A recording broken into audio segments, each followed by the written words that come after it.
Hey there, everybody. Franklin Taggart here, and it is time for the virtual coffee break. Here is my coffee. Grab your beverage and let's chat for just a minute, shall we?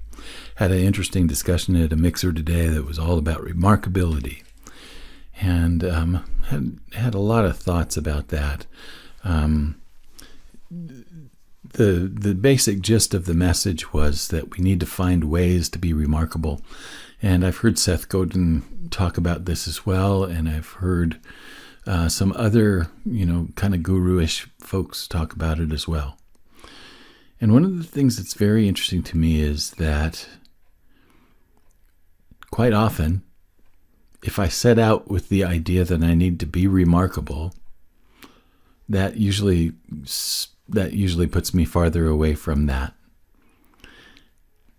It's like going in and trying for remarkability as a goal sometimes to me feels like a stretch.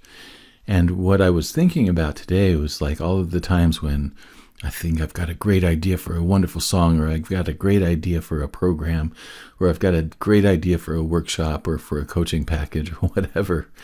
And then what happens is that I think it's pretty special. I think it's pretty amazing. But I get it out into the marketplace and it just goes flat. Nobody responds, nobody reacts. And I've had that happen quite a number of times where I would think that something actually, is pretty amazing, but for whatever reason, it just didn't hit with other people.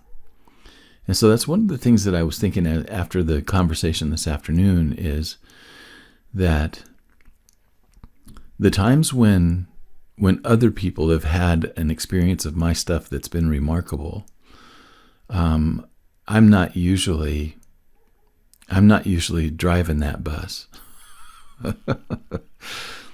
And it made me kind of chuckle, because it's like most of the times when I have come away from an experience feeling like something amazing just happened, something remarkable, something special just happened, the majority of time, if not 100% of the time, it's almost felt like an accident or a miracle. And I look back on, there are a good handful of shows that I've done in my music career that at the end of the night I said, that was a really memorable occasion for me. Like the last gig that I played, I got to play with some of the best musicians in the area. I got to play a bunch of songs that I loved. I got to play for a large crowd of people, which wasn't something that happened for me very frequently. So the thing that was really interesting to me is that it was an amazing evening for me, and it felt remarkable. But I couldn't have orchestrated that if I'd wanted to. It just, all of the things that needed to come together to make it a brilliant event happened that night. And as I look back on the other nights for me that were memorable, and the ones where I really felt like that energetic exchange was at its highest, I would say that it was the same thing. It certainly wasn't something that I could have put on a sheet of paper and said, this is how I want it to show up, and this is how it's going to show up. The remarkability of it had more to do with just some of the factors that were well out of my control than those that were in my control. The only thing that I could do is just show up and play the guitar and, sing a happy tune. But for whatever reason, maybe it was the place that the people were in that night, that they were just ready to hear what was there. And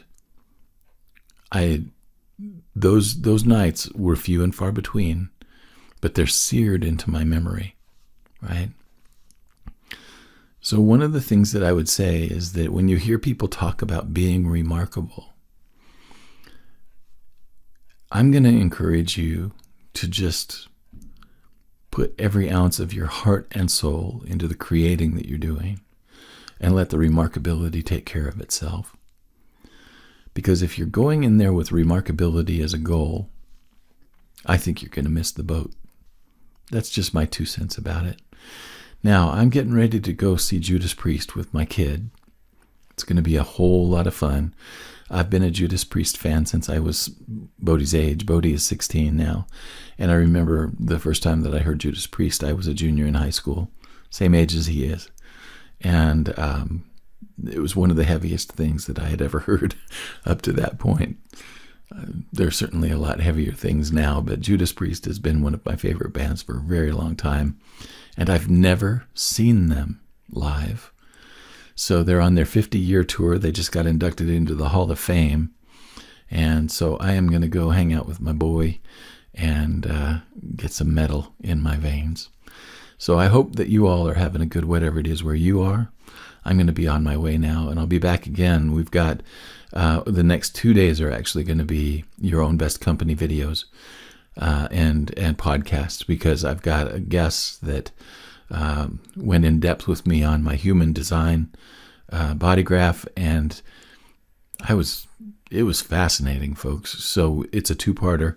I'll introduce you to Andrew Rogers in the first segment, and then Andrew's going to walk through the human design body graph and some of the different ways that it can be interpreted, especially with regard to your business.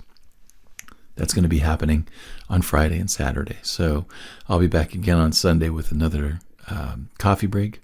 Thanks, as always, for your time and your attention, and I'll see you soon. So long.